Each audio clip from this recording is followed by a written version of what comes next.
guys, it's Suzanne. I've decided to dive into a game of Tinny Dungeons here. Just pretty much making this up as I go along, and we'll see what happens. So it comes with several different, 6 different, I guess, location cards. And I'm starting with the one that's got the smallest scale, which is an overview of kind of this continent area. It is called Dawn Moon Woods, and there's several locations mapped out on here. Waycross, it looks like a castle.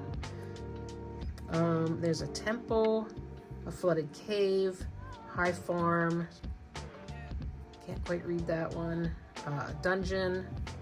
And so there's no scale on here. You could use this map any way you want. You could have your adventurers do some overland travel if you decide that it's 5 days travel from here to here.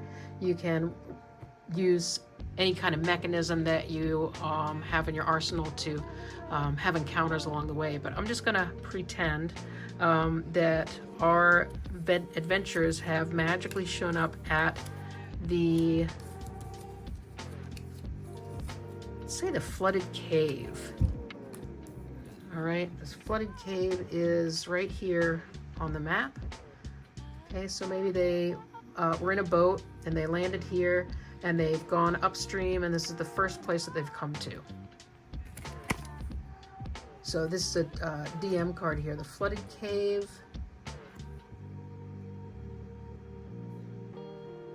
It's not specifically listed here, so I guess we can make up whatever features we want about the cave.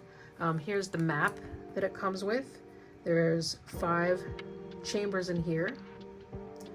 Cave entrance is over here. So I've got, I just randomly chose 3 of my party to go in. I've got Bunzo, the halfling thief. Maybe there'll be opportunities for him to steal things in here. Special skills are sneak attack. He's got a slingshot and a dagger. I've got Renetha, the elf wizard. Special skills are fireball. Hurl a ball of fire, hits 1 damage. You can use fireball as a normal attack roll. Roll mind. So that's a 2. And then we've got Jamuli, a dwarf fighter. Strength 2, dexterity 1, mind 1. AC 5, he's got chainmail, that's the armor class. Hit points 4, he's got a battle axe, which uses his strength. Special skills, whirlwind strike, once per day. Make an attack that hits every adjacent opponent. All right, so these 3 guys are headed into this cave. Now they should probably have a lantern with them. I'm gonna use another dice to represent a lantern, just because I know it's dark in there. I don't think there's any game mechanics set in here for what to do about the lantern. Like you can't use a 2-handed weapon if you have a lantern. But just in case that's the case, I think I'll have Renetha, the wizard, carry the lantern. Her weapon is a staff, which I imagine you could use with one hand a little bit easier than a battle axe or a slingshot. You could also use your dagger with one hand. Okay.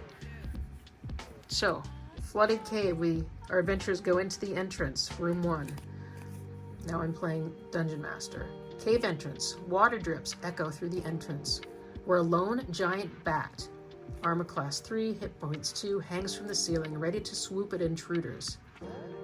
DC 4, dexterity to sneak by it unnoticed. So, DC, we went over this. What does DC stand for? Difficulty class, okay. Difficulty class 4. So a bat comes swooping down from the ceiling of the cave. A lone giant bat. The difficulty class is 4. And is that plus dexterity to sneak by it unnoticed? It doesn't make too much sense to me.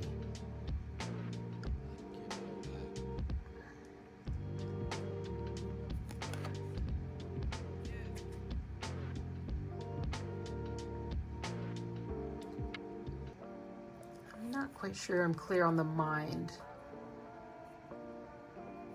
Here's the example. Brother Lactus wants to convince guards to let the party in without a fight. He rolls 2d6 for mind. So let's check out his card.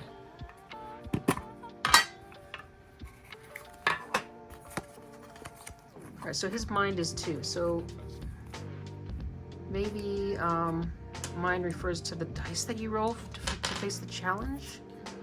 I'm not sure. I feel like there's lacking some instructions here, which is fine. Don't have to have instructions for everything. All right, so I'm not going to have them try and sneak by this bat because it's part of the adventure. I'm going to have them fight the bat.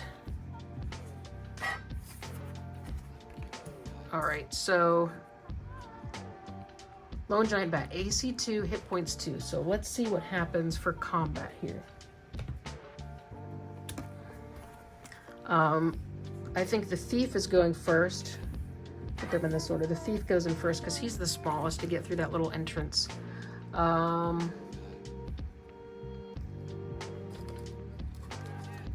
Use this player card. Okay, so player card combat.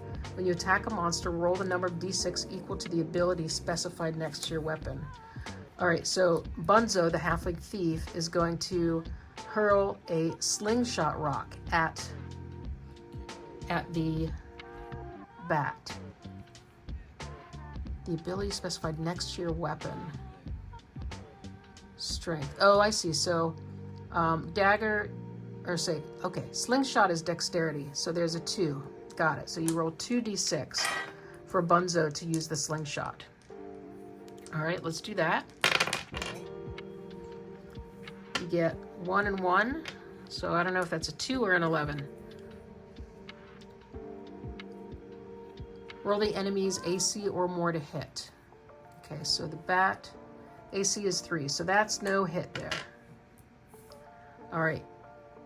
Gamuli is going to take a swing at the battle axe, swing at the bat with his battle axe. So his strength is 2. He rolls a 2d6. We get a 6, which is higher than the bat's armor class. Bat's armor class is 3. All right, so he hits. And what happens if he hits?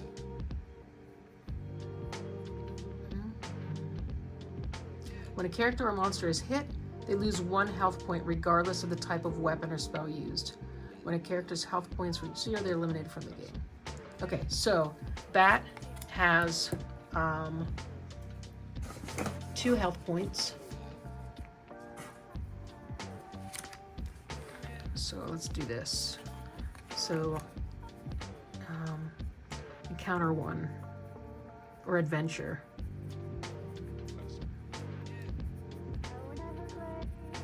Flooded cave. I have Gamuli, Bunzo, B-U-N-D, I misspelled it. Bunzo and Renitha. Okay. Room 1, cave entrance. There is a giant bat. Is that how it's described? Yeah, giant bat. All right, AC is 3, hit points 2, and I'm gonna write damage and then just mark this as, slashes. So 1 damage from Gamuli's battle axe. All right, so Renitha has her staff. I don't think she needs to hurl a ball of fire. That's a little bit extreme. So strength 1, so she rolls 1d6. She gets a 3. That is higher than the bat's AC, so she hits the bat and takes 2 damage. So that's it for the giant bat. Whew, good job, Renitha. Okay. Next. All right, they're gonna go into this large cave. They're gonna explore, and there's 2 entrances here, or 2 passageways. So let's go down here to passageway number 2. Narrow passage. Slippery rocks line the path, requiring a DC 4, so that's difficulty level, dexterity check to cross without slipping and alerting the cave denizens. All right, so the DC 4, I'm still confused about the dexterity. So you have to roll a 4.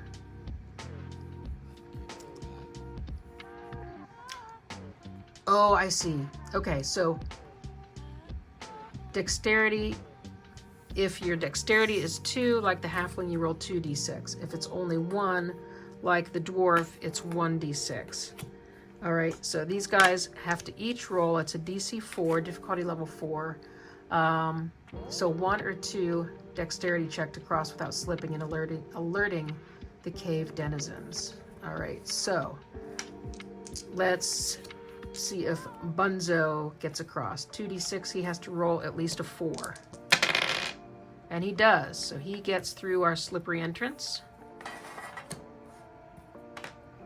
Gamuli, he's got dexterity 1, so 1d6, another 4, so he just barely makes it through. And how about Renitha? She has 1d6. She rolls a 6. Everybody makes it through. Wonderful. Alrighty. Okay. So what's next on our card here? So ahead of them is flooded part of the cave. So they've made it across the slippery rocks. They're going to explore the far reaches of this cave. Submerged grotto, half flooded and home to a lurking giant toad. AC 3, hit points 2, similar to the bat, with DC 5 dexterity check to avoid its surprise attack. A small bag of 1d6 gold pieces can be found underwater. All right, so I'm going to make a rule that they have to defeat the giant toad to get the gold pieces.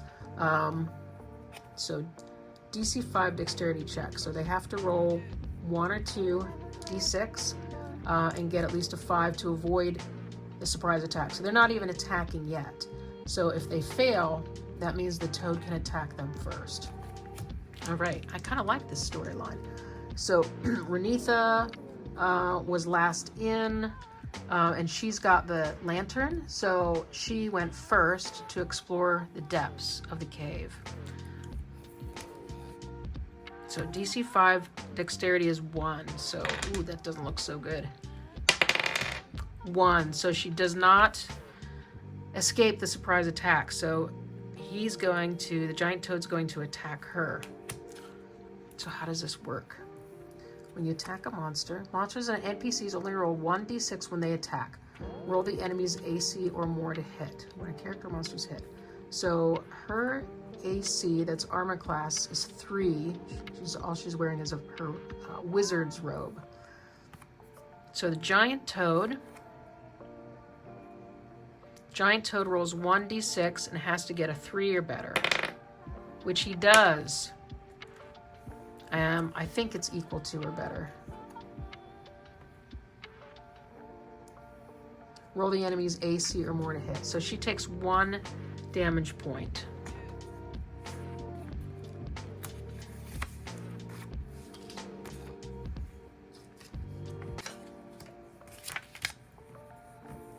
So Renitha has a total of 3.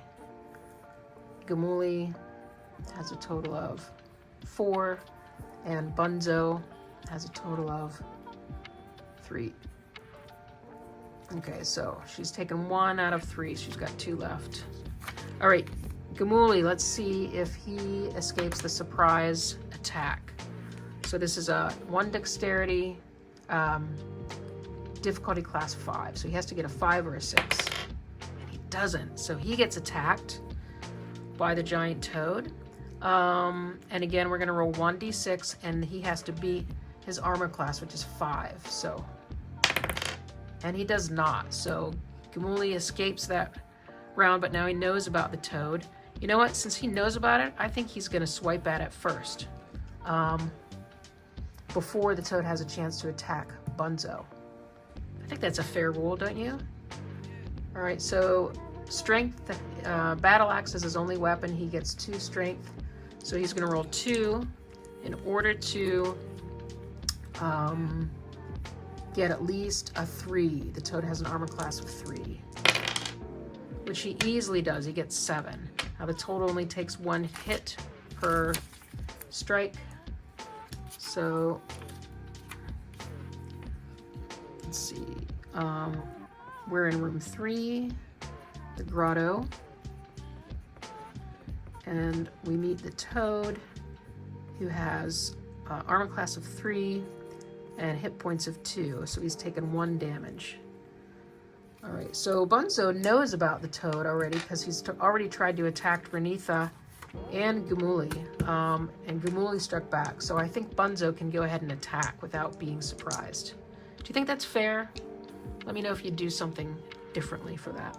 So he's going to, again, get his slingshot out. He has dexterity 2. Oh, he could have done a sneak attack when the enemy was attacking them. You can perform additional attack with a dagger when the enemy is focused on someone else. Additional attack. Does that mean like you get 2 attacks? Or does that mean you get 2 dice? I don't know, but let's make it a sneak attack because Gumuli was busy fighting it after the toad jumped on him and missed. So he's going to do a sneak attack, and I'm going to interpret this as I can't decide, to either 2 dagger attacks, doesn't really matter, or roll of 2 dice because it's still 1 dice per roll. Let's do 2 dagger attacks. So 1 is his first attack, the dagger 1. Oh, he only got a 1, so that misses, but now he's going to do his sneak attack. 5. That is a hit, and Toad is dead. Good job. All right, so Renitha took 1 damage, and there's a bag of gold with D6 in it. D6 gold pieces. Come on, 6. 5. That's pretty good. All right, so let's add this to their treasure. Group treasure. 1, 2, 3, 4, 5. Call this GP. All right, nice. All right, let's keep going. So they're going to backtrack across the slippery rock. So I guess they should roll for a dexterity again. DC 4 dexterity check to cross without slipping and alerting the cave denizens. All right, so let's head back out. Now, if they, if anyone else in their group that was on their ship that landed goes to the cave, they can let them know that there's no gold back there. They don't have to explore this area again. All right, so Renitha has 1 dexterity, and it's a DC 4, I think. Yeah. 3. So she slips and alerts the cave denizens. So I think that means we'll see what happens when we get around the corner. Let's see what happens. Okay, but she slips. She doesn't take any damage. How about Gumuli? What happens with him? He's got dexterity 1. He slips too. You guys, they must be tired from their battle. So both of them have slipped. And Bunzo is 2 dexterity. He's got a 6, so he gets by without slipping. All right, so these guys slipped and have made a racket. So it probably doesn't matter that Bunzo didn't slip. There's no damage, but they've created a racket. And probably the lamp went flying when she slipped and they were in darkness. There's all kinds of things you could add to this. Let's check out 4. Stalagmite Forest. A maze of sharp stalagmites hiding a band of 3 cave goblins engrossed in a game of dice. They are not immediately hostile and might even invite characters to play after a successful DC 4 mind check. Okay, so what do you guys think we should do given that they have slipped crossing these rocks and have alerted the cave denizens? These goblins are not necessarily hostile, so I don't think it means that they're going to attack right away. They might even invite characters to play. DC 4 mind check. So I think that it would make sense to just have 1 character roll to invite them and play a game of dice, right? Right, 1 person is a spokesperson for the party. So Renitha has mind 2, so she's going to roll 2d6 to see if the goblins invite them to play dice. And holy cow, 66. That's an absolute yes. So here we go. 3 goblins and 3 characters are going to play a game of dice. I think what I'm going to do is kind of wrap it up there for this first attempt at playing Tinny Dungeons. I'm going to take a time out for myself and decide what kind of dice game they play, but this is enjoyable, and the game mechanics are pretty simple. They only have 3 attributes: strength, dexterity, and mind, and that refers to whether you roll 1 or 2 d6 for each of the challenges presented. Very straightforward. So I can see how you could easily, you know, if you run through all these cards, perhaps he's going to sell more cards, or you can download them, but it'd be super easy to generate your own you know, buildings, farms, villages, using the generator online, and I'll link to that in the description. You know, and then just fill it with random encounters. Yeah, I really like this. A lot of fun. So thanks for joining me for this first attempt at playing Tinny Dungeons. These guys are sitting in Cavern 4, the stalagmite forest, playing with the goblins. All right, maybe I'll see if I can get an AI generated image of goblins playing dice in a stalagmite forest. Awesome. All right, guys, thanks for joining me. This has been very successful first round of Tinny Dungeons.